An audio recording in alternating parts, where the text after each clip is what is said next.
Alhamdulillahi rabbil alamin, ar-rahmanir rahim, maliki yaumiddin, iyyaka na'budu wa iyyaka nasta'in, ihdinas siratal mustaqim, siratal ladzina an'amta 'alaihim ghairil maghdubi 'alaihim waladdallin. Selanjutnya kepada Pak Kiai kami persilakan.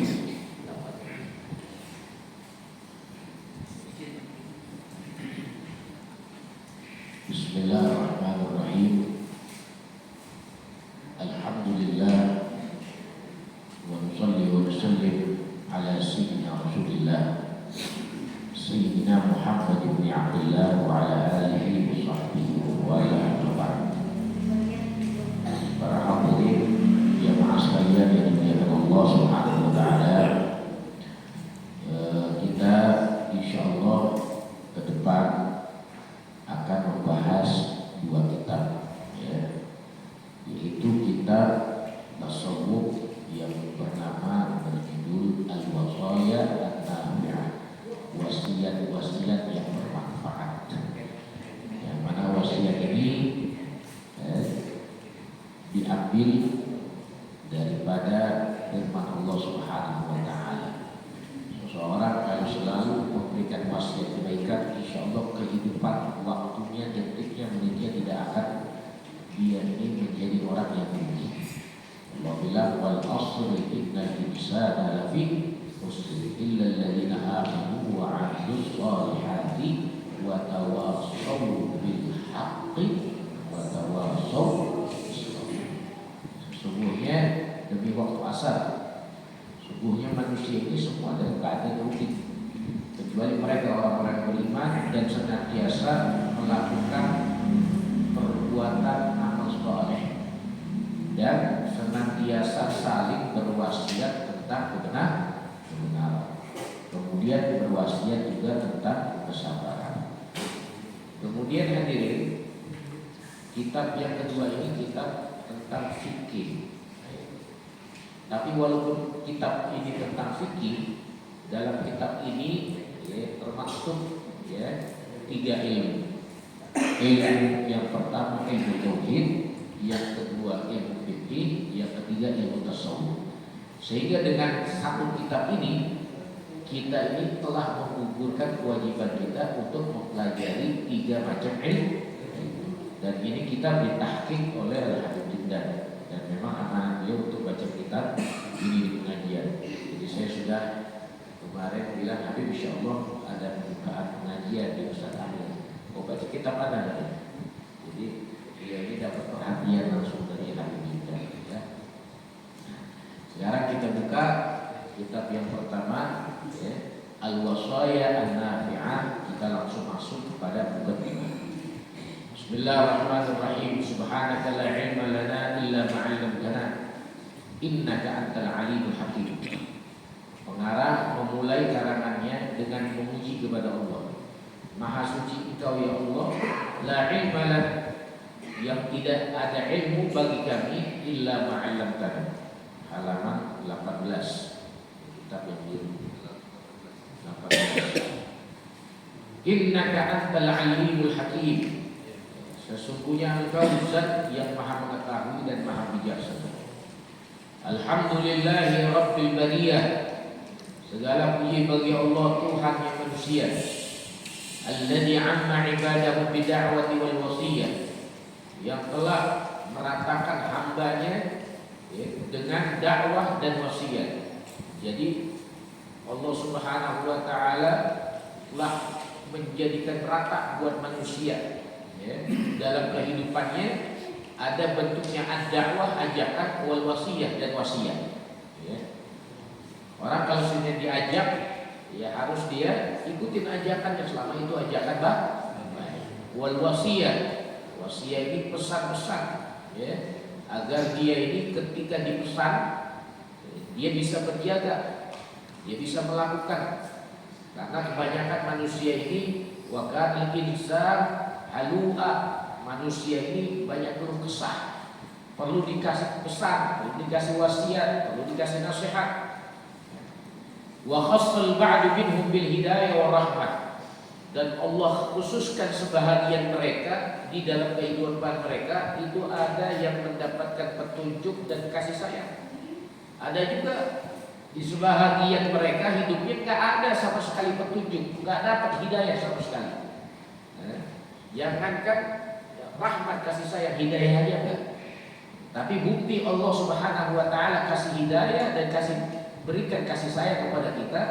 Pada pagi hari ini Allah memberikan petunjuk dan Allah mengizinkan kita untuk duduk hadir di rumahnya Allah Subhanahu wa taala. Wa asnada dzalika ila masyiatil azaliyah, dan disandarkan yang demikian itu, orang yang disandarkan mendapatkan hidayah dan kasih sayang itu sudah disandarkan yang demikian itu al-masyiatul azaliyah, memang sudah keinginan Allah di masa azali. Ada yang dapat hidayah, ada yang mendapatkan daripada bukan hidayah.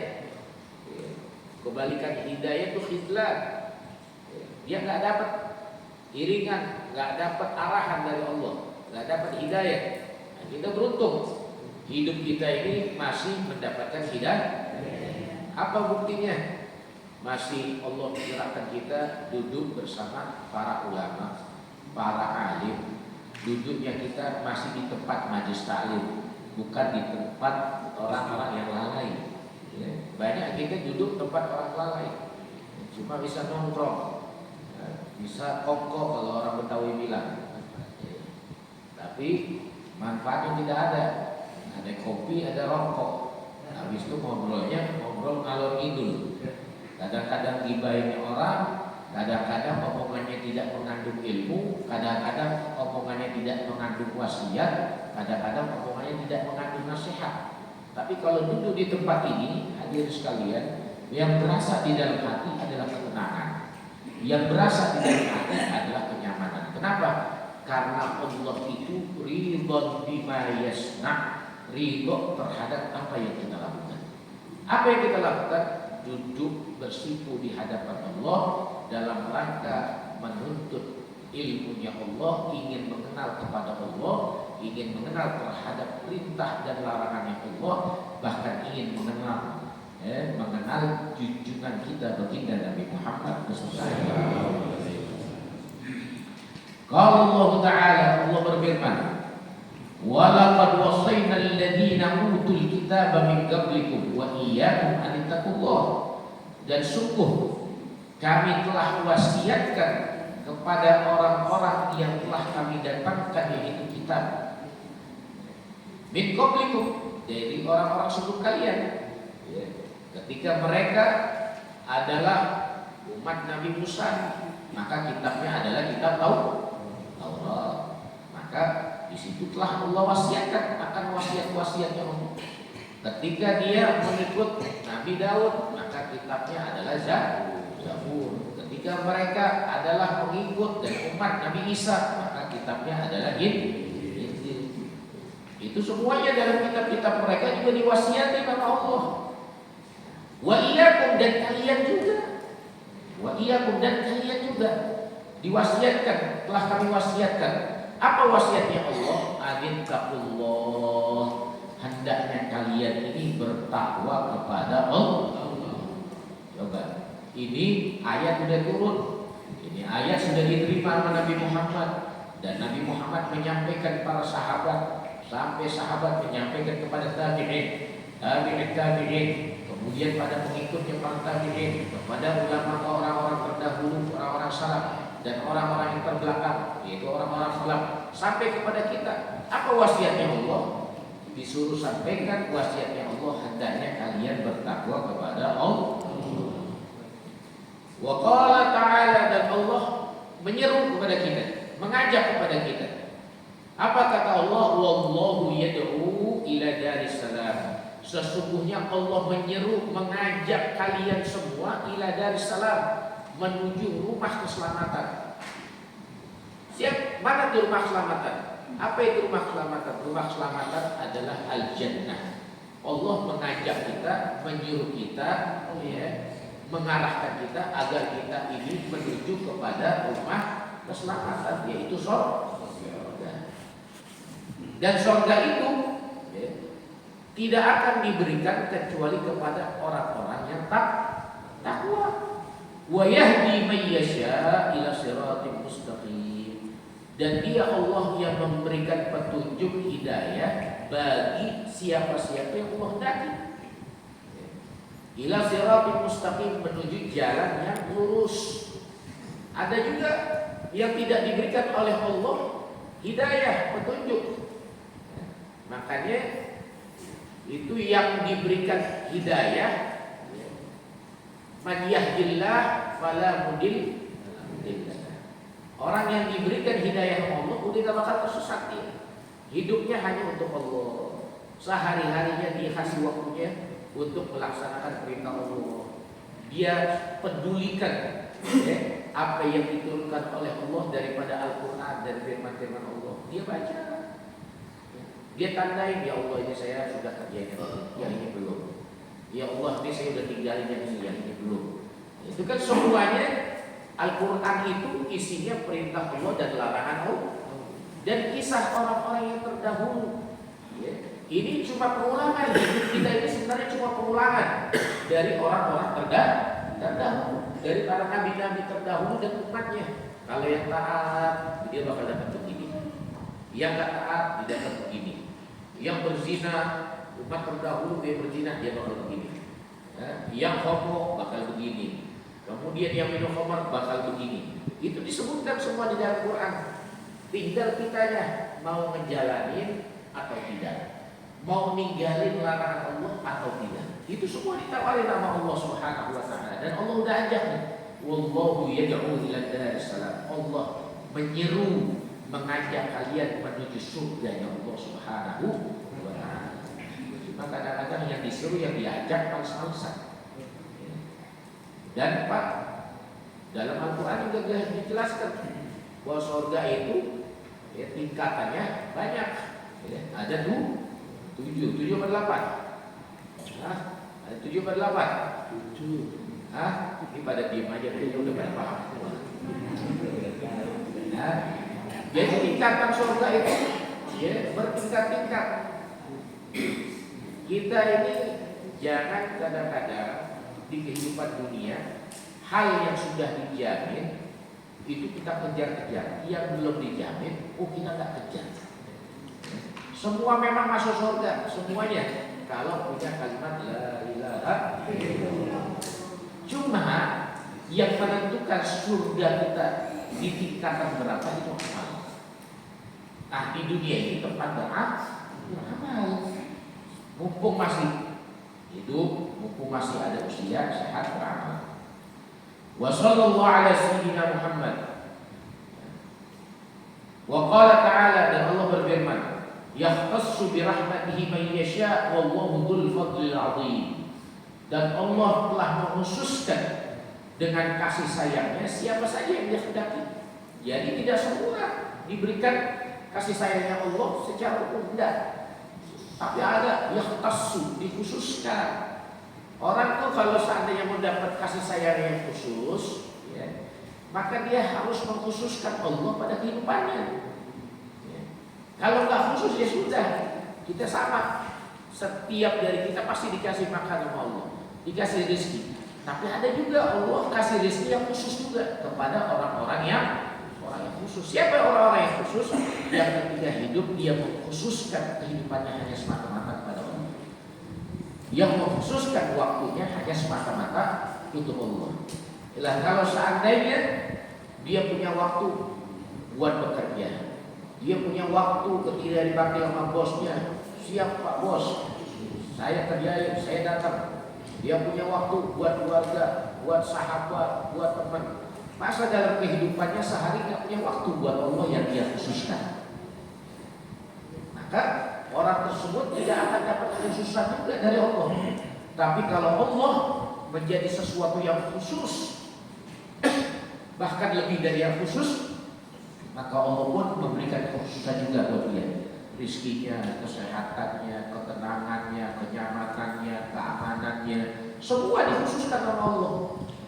Wallahu dzul fadlil azim, dan Allah pemilik anugerah karunia al-azim yang sangat besar.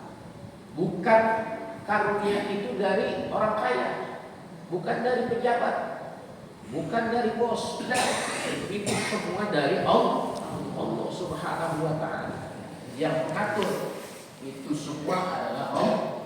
Wa sallallahu wasallam ala sayyidina Muhammad. Semoga Allah memberikan sholawat dan keselamatan atas pimpinan kita, junjungan kita, dan penolong kita Nabi Muhammad sallallahu alaihi wasallam. Wa ala alihi wa sahbihi humadat dinil qawim, dan kepada keluarganya dan sahabatnya penjaga daripada agama yang sangat kuat ini. Wa adapun setelah itu, setelah alhamdulillah dan sholawat, itu kalau ada kata wa ba'du atau amma ba'du, pasti sebelumnya sudah mencapai alhamdulillah dan sholawat.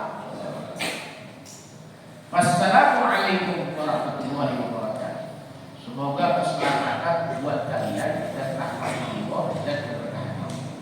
Ayyuhal muhibbur radin, wahai orang-orang yang cinta dan yang semangat, wal muridul talib, dan orang-orang yang selalu menginginkan jalan menuju Allah dan mencari Allah. Wa ala akhi fid din muwafiq, dan kepada setiap saudara saya seagama yang muwafiq, muwafiq ini yang sama keinginannya untuk menuju Allah. Wa muhibbu fillahi rabbil alamin fi masyariqil ardi wa magharibiha, dan orang-orang yang cinta karena Allah Tuhan semesta alam, baik di timur maupun di barat dari bumi Allah. Wa barriha wa bahriha, baik yang ada di laut dan di daratan. Wa sahliha wa wa'liha, yang ada, yang nyata dan yang tidak nyata. Jami'i aqdariha wa nafiha, di seluruh ujung daripada bumi dan langit. Wa kunta ayyuhal muhib, dan keadaan engkau wahai orang-orang yang mencintai saat tadi, engkau ini bertanya kepada saya, meminta kepada saya, an aktub laka wasiyatan, agar saya ini menulis laka buat engkau wasiyatan, satu wasiat. Tak nasu, yang engkau ini dengan wasiat tersebut merasa tenang. Wa tatamassatu bisababiha, dan engkau ini berpegang teguh dengan sebab-sebab wasiat tersebut. Waqad ajabtuka ila dzalik, dan aku telah menjawab permintaan kalian hal yang demikian. Jadi kitab ini ditulis karena di zaman beliau ini banyak orang-orang minta wasiat kepada beliau, sehingga beliau ini Imam Al-Habib Abdullah Al-Haddad Sahibul Ratib tulis di kitab. Wa illam akun ahlan lima hudalik, walaupun saya ini bukan orang yang ahli di dalam memberikan dan menulis wasiat. Wa inna laka iltimas hadzal amal, tetapi saya ini buat kalian iltimas, ya, saya mencoba untuk urusan ini saya karangan. Wa fi is'afika bihi, dan saya berusaha untuk kalian membantu agar kalian ini mendapatkan wasiat-wasiat. Liuswatul hasanati bisalafil muhtadin, untuk mencontoh kebaikan-kebaikan orang-orang terdahulu yang diberikan petunjuk hidayah. Wal khalafal muhtadin, dan orang-orang yang belakangan ini al-muhtadin yang mengikuti. Radhiyallahu anhum ajma'in, semoga Allah memberikan keridhaan kepada mereka. Falaqad kana al-istiswa'u wal iswa'u min siyarihim wa akhlaqihim, sesungguhnya keadaan kita ini harus banyak mengambil wasiat, dan bukan hanya mengambil wasiat, menjalankan wasiat min siyarihim, dari perjalanan hidup mereka, wa akhlaqihim, dan akhlak-akhlak mereka. Jadi wasiat ini kalau orang diberikan wasiat gak jauh dari perjalanan hidup orang-orang terdahulu yang berhasil, yang sukses di dalam meniti dan menjalin hubungannya kepada Allah dan Nabi Muhammad, berhasil menjalankan apa-apa yang diperintahkan Allah, dan berhasil di dalam meninggalkan apa-apa yang dilarang oleh Allah.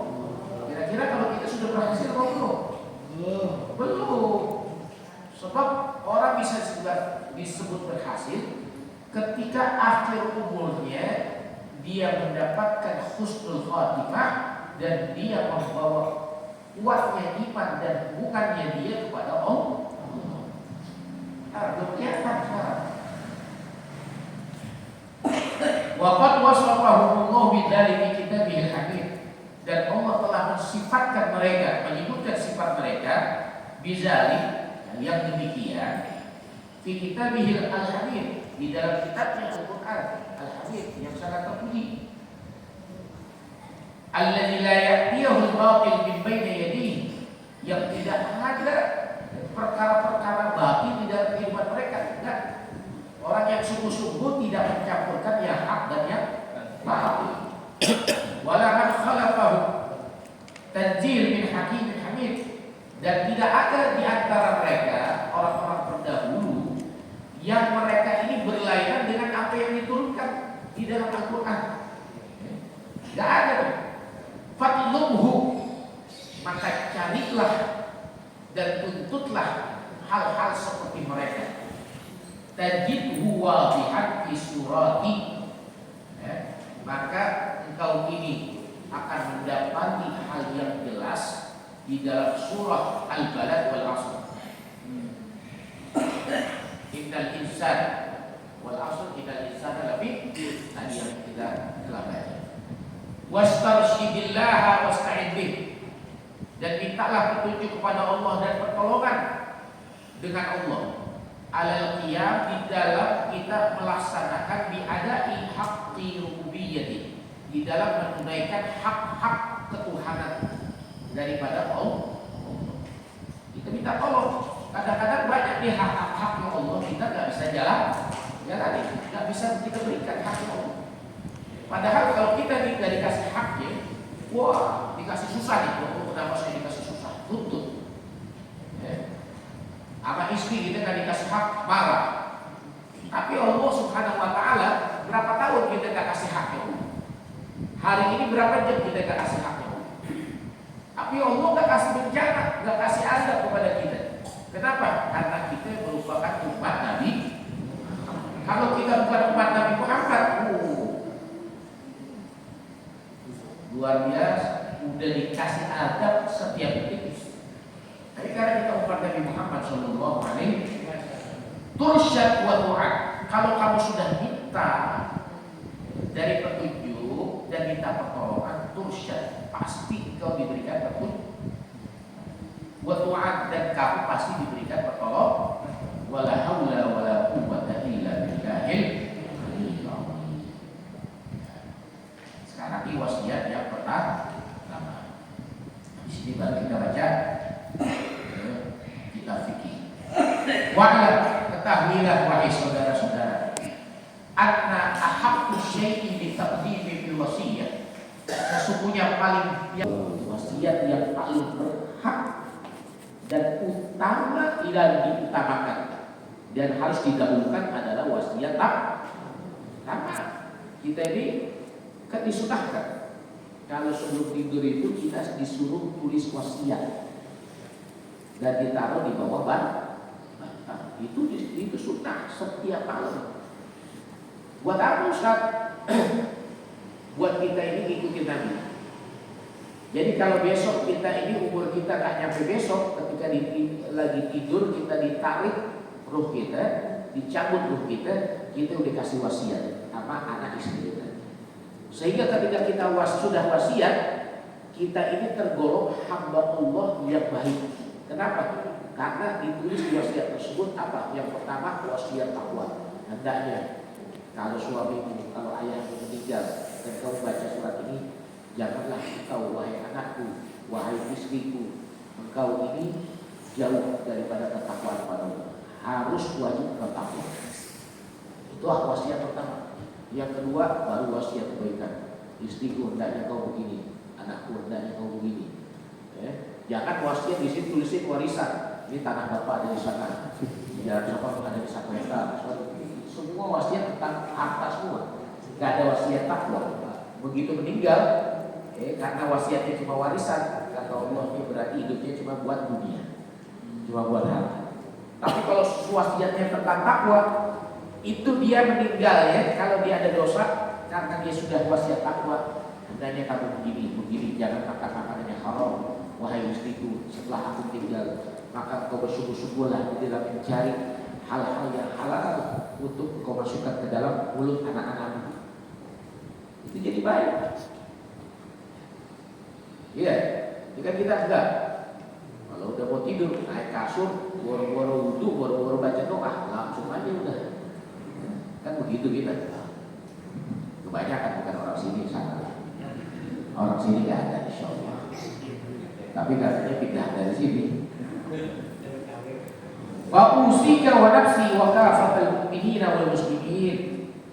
Dan aku wasiatkan kepada engkau dan diriku sendiri dan seluruh orang-orang mukmin dan orang muslimin.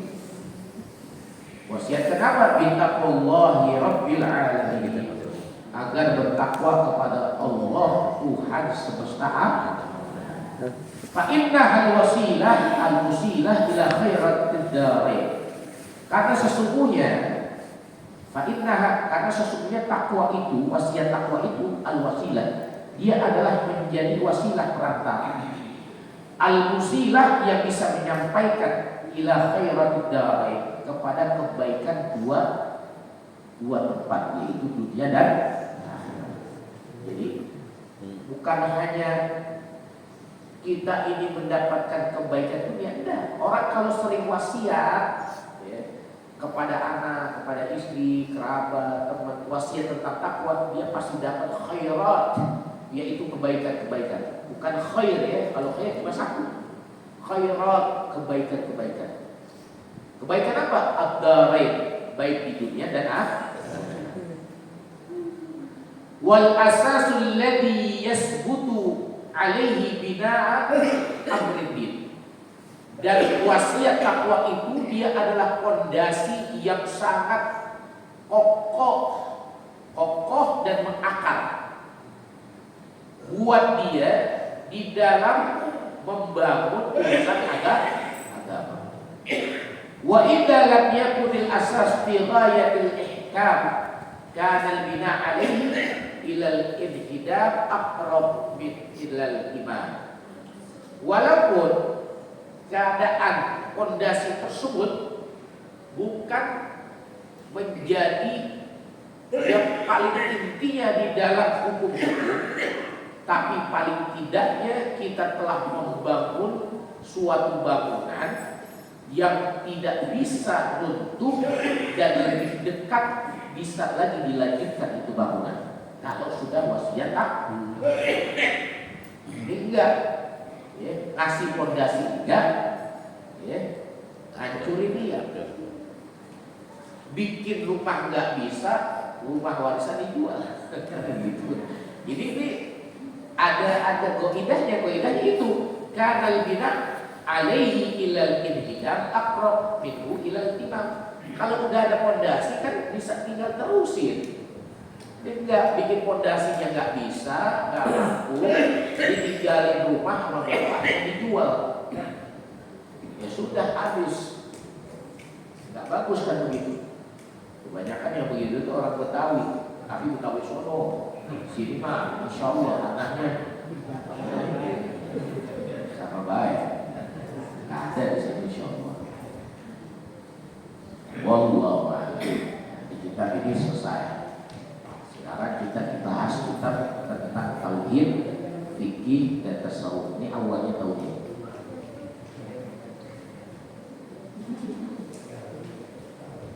Ini pada diem aja, hati apa enggak? Hati apa orang? Serius. Nanti kalau udah bahas ini santai bahasanya. Bismillahirrahmanirrahim. Mengarang memulai daripada karangannya dengan Bismillahirrahmanirrahim. Untuk apa sih kita baca Bismillah? Bismillah itu ada maknanya, ada artinya. Ya, kita harus tahu. Ya. Yang pertama, Bismillah itu awal hurufnya apa? Ba. Bismillah. Orang yang baca bismillah, ba-nya ini artinya lil musahabah, untuk menarik Allah agar selalu bersama dan berserta kita. Asalnya bismillah, tapi bacaannya bismillah. Maka orang yang baca bismillah, dia tidak rela kalau Allah tidak beserta dia. Maka dia menarik Allah di dalam pekerjaannya, perbuatannya, apapun dia pekerjaannya dan perbuatannya, agar Allah selalu menyertai dia. Ya, itu bismillah. Maknya artinya lil musahabah, ya, menarik agar menyertai di. Makanya beda orang kalau baca bismillah dengan orang yang tidak baca bismillah. Ada tukang ledek dari sumur, dia kerja di satu rumahan. Jadi ada orang baru bangun rumahan, rumahnya enggak tanggung-tanggung, ya, sekali bangun rumah 30-50 unit, sehingga pengembang perumahan ini, ya, dia ini perlu yang gali sumur di tempat itu tuh bukan satu kelompok, 2 kelompok. Kebetulan yang 2 kelompok ini beda orangnya, karakternya, sifatnya. Kelompok yang pertama, wah kita kebagian ini 15 rumah. Dia juga punya 15 rumah, tapi itu dikasih tempo waktu seminggu harus bisa 15 rumah. Kita sanggup. Kelompok yang kedua sanggup. Kelompok yang pertama kerjain, tapi dia nggak pakai doa dulu, nggak pakai bismillah. Kelompok yang kedua pakai bismillah. Kelompok yang pertama yang nggak baca bismillah lancar banget. Udah mau seminggu, udah 6 hari, seminggu kan 7 hari. Udah dapat dia ini 13 rumah. Tinggal 2 rumah. Yang kelompok 2 yang baca bismillah baru 5 hari, baru dapat 10. 2 hari lagi kan harus 5. Tapi subhanallah, orang yang baca bismillah, ya, kelompok yang baca bismillah ini apa yang kelompok gak baca bismillah beda. Begitu ini tinggal 2 lagi, ternyata mata bornya patah dan sumurnya itu gak bisa dilanjutin. Kenapa? Karena di dalamnya itu ada batu yang sangat keras. Dia akalnya gak bisa, mata bornya patah, harus cari lubang baru. Cari lubang baru lagi gak bisa, patah lagi. Akhirnya yang baca bismillah udah tinggal sehari, tinggal 1 rumah. Kira-kira kejar gak? Kejar. Maka orang yang baca bismillah itu dia menarik agar Allah menyertai dalam pekerjaan. Kalau dia itu berpohon kepada Allah agar Allah beserta dia, kira-kira Allah tolongin apa enggak? Tolongin. Itu diceritakan di dalam salah satu kitab tasawuf. Ada seorang istri, suaminya ini orang dolim banget sama istrinya. Kenapa? Dia gak depan sama istrinya. Sebab istrinya itu kalau mau apa-apa selalu baca bismillah. Satu waktu di suaminya gak depan, cuma timbang pindahin bismillahirrahmanirrahim di gelas, baca bismillah. Dia buka bismillahirrahmanirrahim. Dia mau minum bismillahirrahmanirrahim.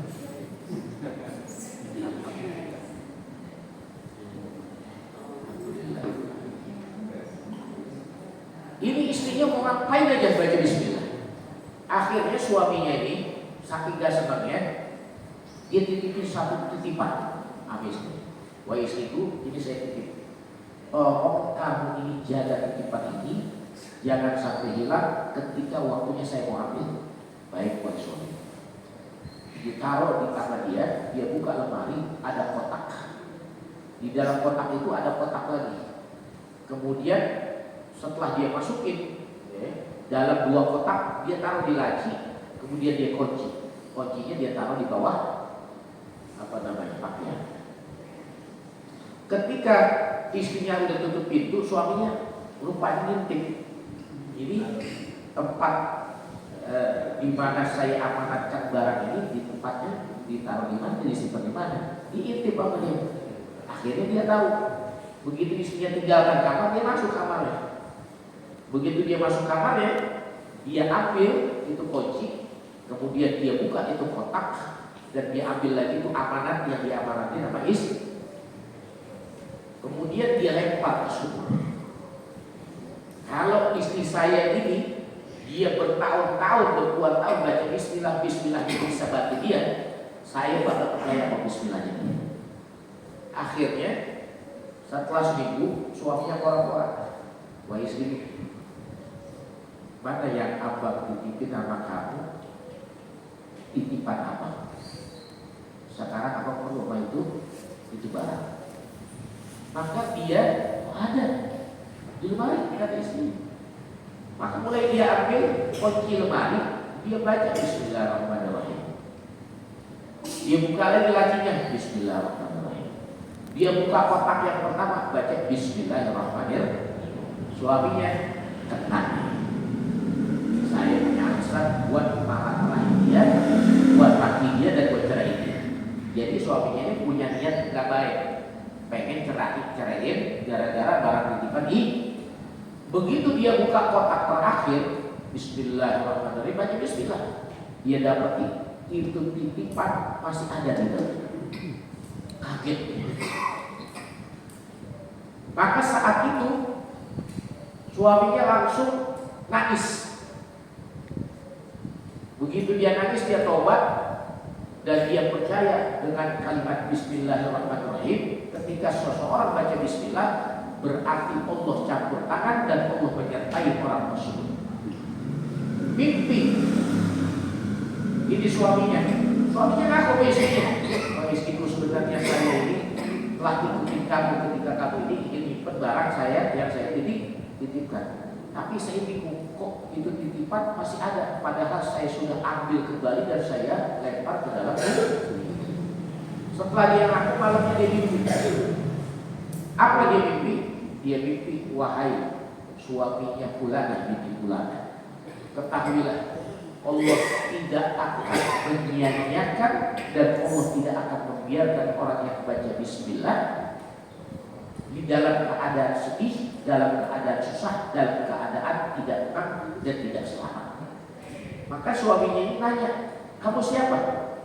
Saya adalah malaikat yang ditugaskan untuk menjaga huruf ba di dalam bismillah. Maka ketika engkau lemparkan itu barang ke sumur, maka aku ambil itu barang dan aku letakkan kembali ke kotak yang paling terakhir di mana istri kau menyimpan titipan kamu. Bismillah, ba-nya ada yang jaga, ba-nya ada yang jaga. Bismillah, ya. Kemudian di situ ada bismillah, ada lafaz Allah. Apa itu Allah? Alamun, alazat. Dia adalah nama atas suatu zat. Kalau disebutkan misalkan namanya Bahruddin, Bahruddin, alamun alal asbab. Dia adalah suatu nama atas suatu sebab. Kenapa suatu sebab? Adanya dia karena sebab dua orang dua.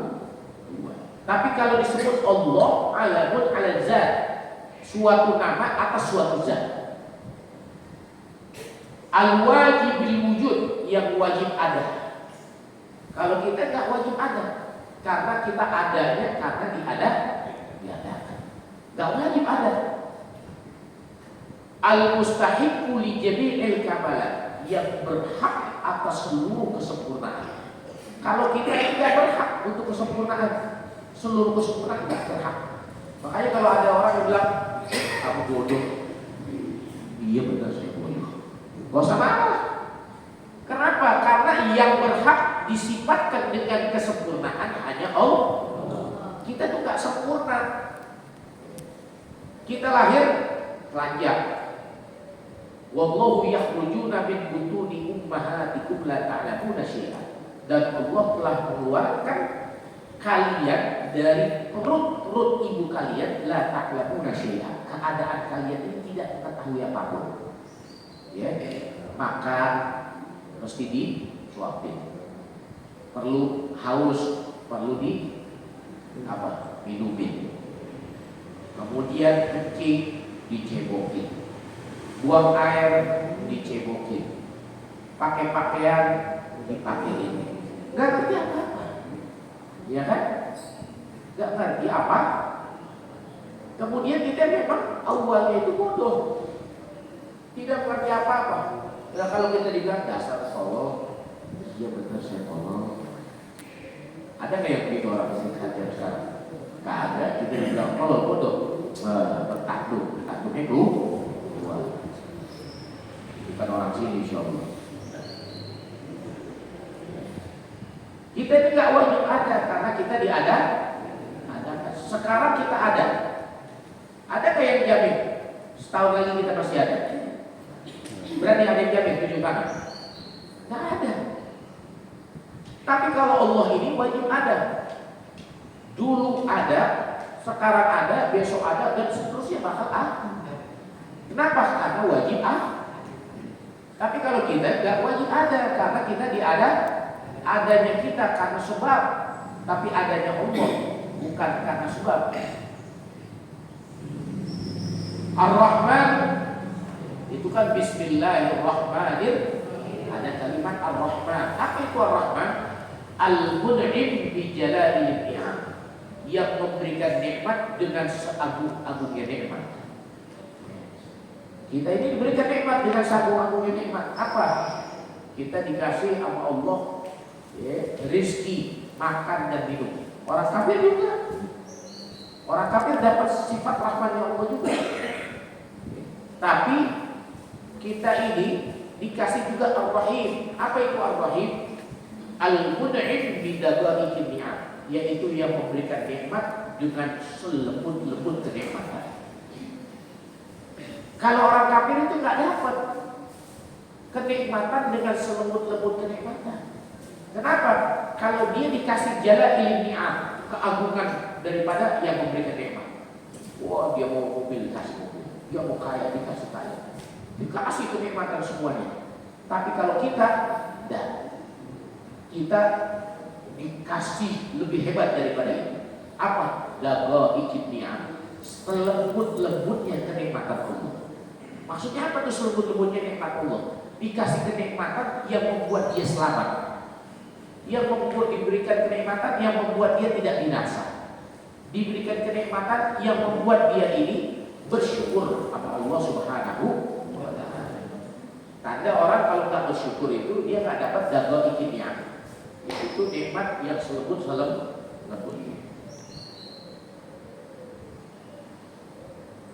Wal maknanya, kenapa pengarang ini memulai dengan baca bismillah? Maknanya u'allifu hadal kitab, saya karang kitab ini bimusahibati bismillah, dengan menarik menyertai nama Allah Ar-Rahmanur Rahim mutabarrikan, yang maha pengasih dan maha penyayang, mutabarrikan dalam keadaan mengambil bertabarruk, mutabarrikan. Itu dalam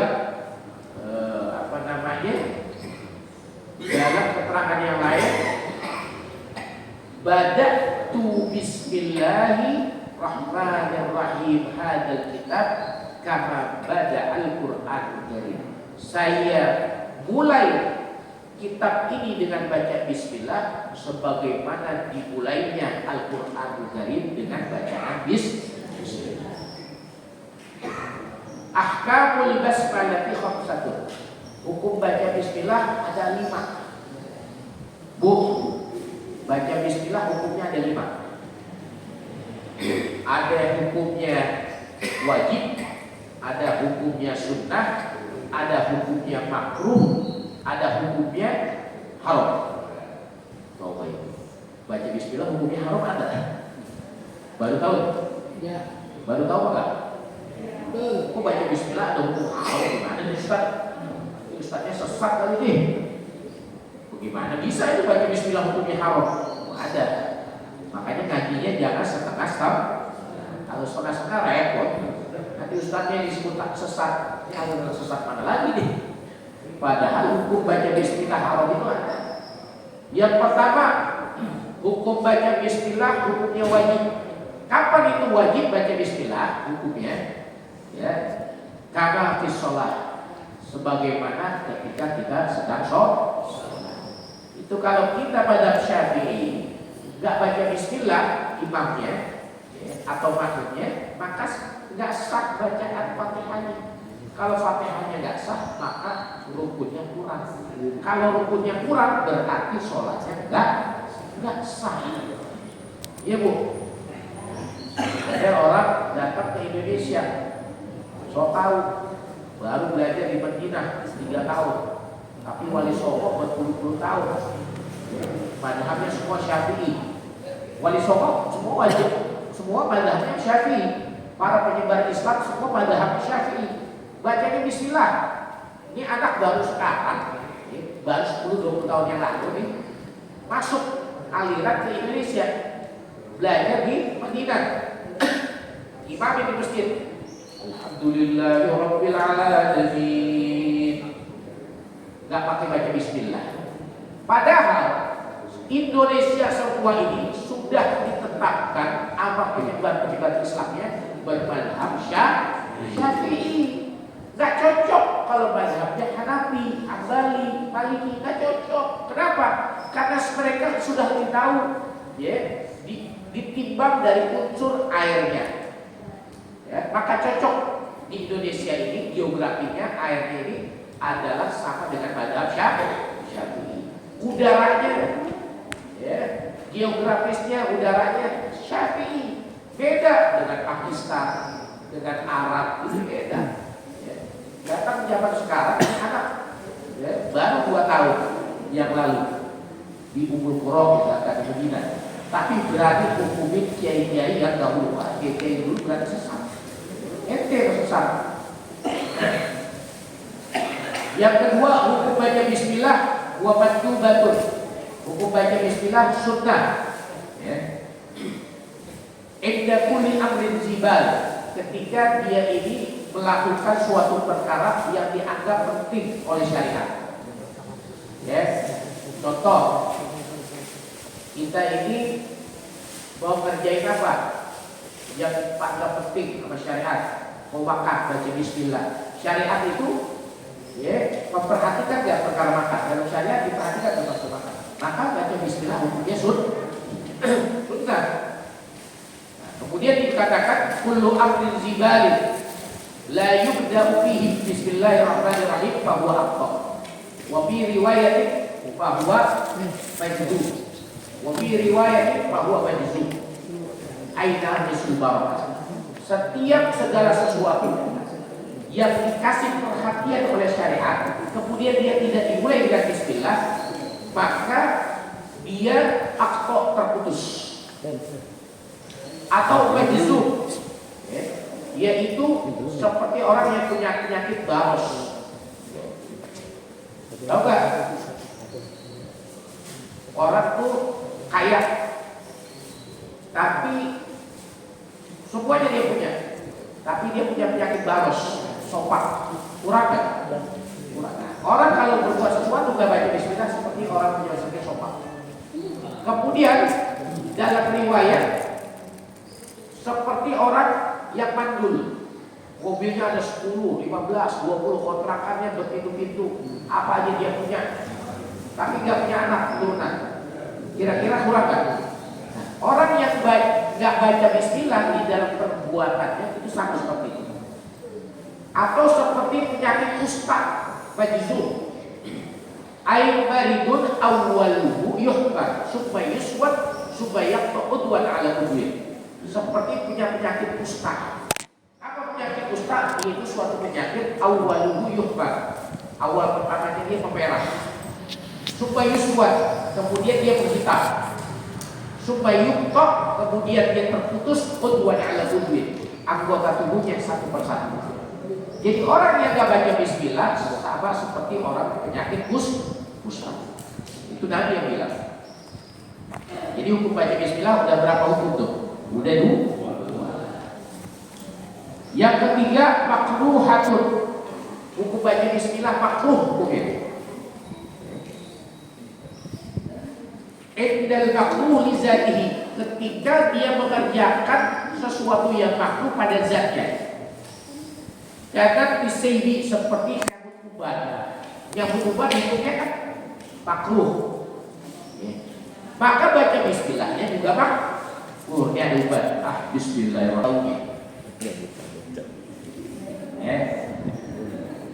Karena yang bikin makruh bukan petenya, adalah bau. Ada nggak cara ngilangin bau petai? Bisa nggak? Kopi. Nggak tahu saya. Masih bau apa nggak?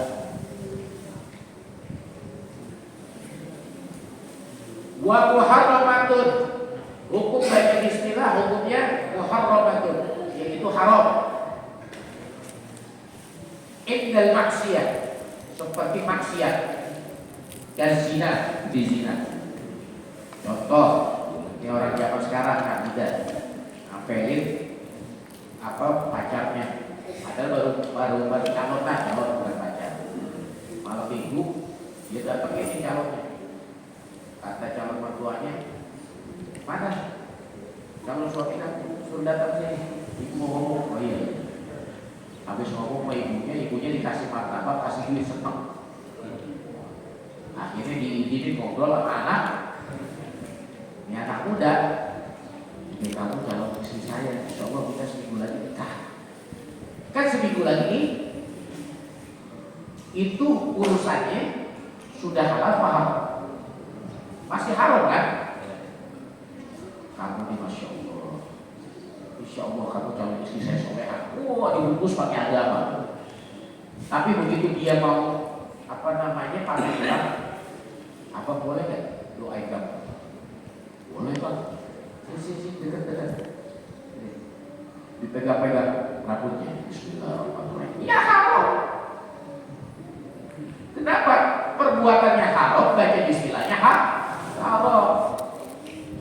Wasyaraqah, atau seperti nyuri. Wah, ada orangnya. Mudah-mudahan saya nggak ketahuan. Bismillahirrahmanirrahim. Baca bismillah, padahal ya Allah. Sebagaimana hukum nyolongnya itu adalah haram, maka baca bismillahnya juga haram. Kira-kira terang apa nggak nih? Jelas apa enggak? Udah gak sesat kan? Kan tinggal sesat lagi. Hukum baca bismillah hukumnya haram. Wa mubahatun, dan hukum bismillah ini baca bismillah hukumnya mubah. Inda naqli mata min makan ila ghairi, seperti memindahkan sesuatu dari tempatnya kepada tempat yang lain. Contoh, ini kan ya ampun, gak dipindahin juga gak apa-apa. Ya, dipindahin gak apa-apa, gak dipindahin juga gak apa-apa. Ya perkara yang mubah. Kemudian dipulpen juga. Saya pindahin Bismillahirrahmanirrahim. Perkara yang mubah, maka hukum baca bismillah juga Tapi kalau seandainya dia niatkan untuk ibadah, maka hukum baca bismillahnya akan menjadi pahala. Dan lagi jangan banyak-banyak, kita pusing. Ya. Besok kita bahas lagi yang lain. Wallahu a'lam.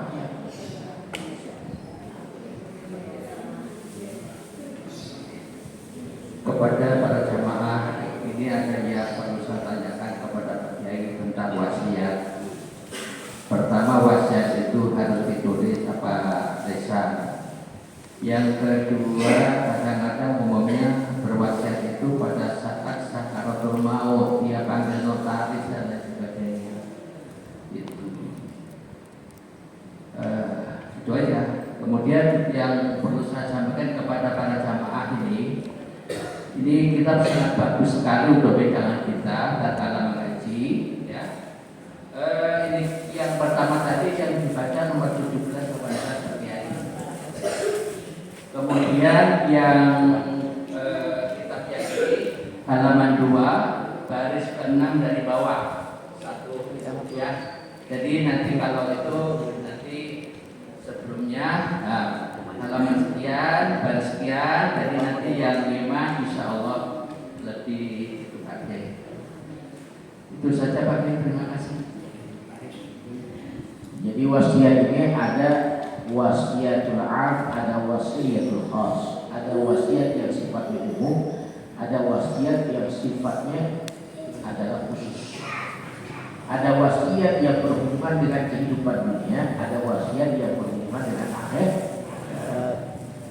Maka mana yang lebih bagus, wasiat dengan lisan atau wasiat dengan tulisan? Yang berkaitan dengan hukukul adami, hak-hak manusia, ya, maka hendaknya kita wasiatnya dengan tulisan, ya. Sebab kalau wasiat dengan lisan, ya, tidak ada bukti. Tapi kalau ada tulisan, ya, ayat yang tulis tulisan ayat bukan. Lebih bagus lagi itu ada saksi untuk urusan hak-hak manusia. Kemudian wasiat itu hendaknya disampaikan kapan sih? Apa sudah sakit keras atau sangat rendah? Dari kita sehat, seharusnya kita sudah wasiat. Dan wasiat itu setiap hari. Bahkan dalam syariat Islam kita disuruh tulis wasiat setiap malam sebelum kita tidur. Nah, saya sudah tulis wasiat semalam, sudah sampai 5. Tambahin lagi. Sampai ketika anak istri kita, ketika kita meninggal, baca wasiat itu seolah-olah itu sudah merupakan jadi suatu tuntunan. Kamu wahai anakku, kamu gak boleh begini. Ayah perusahaan kamu nih, hendaknya cari guru ngaji. Kamu harus mencari guru yang membimbing kamu. Terus sampai 100 ayat, pakai 200 ayat. Perkara masalah agama, perkara masalah pergaulan, perkara masalah persaudaraan.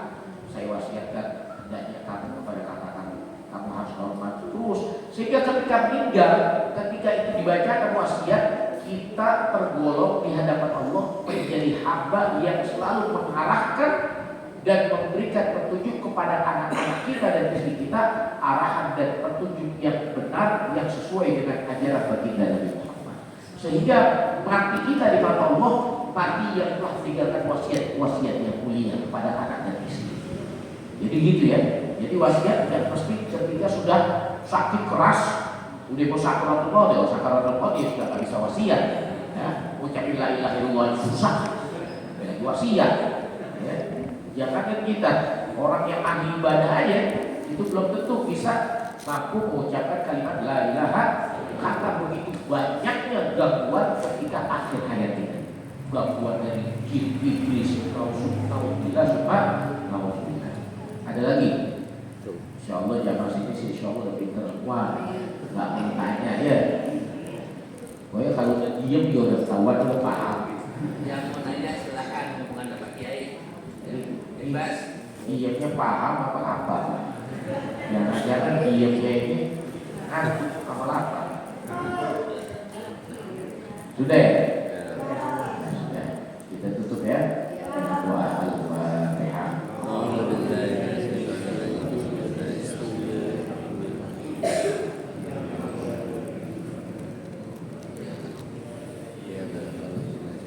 Bismillahirrahmanirrahim.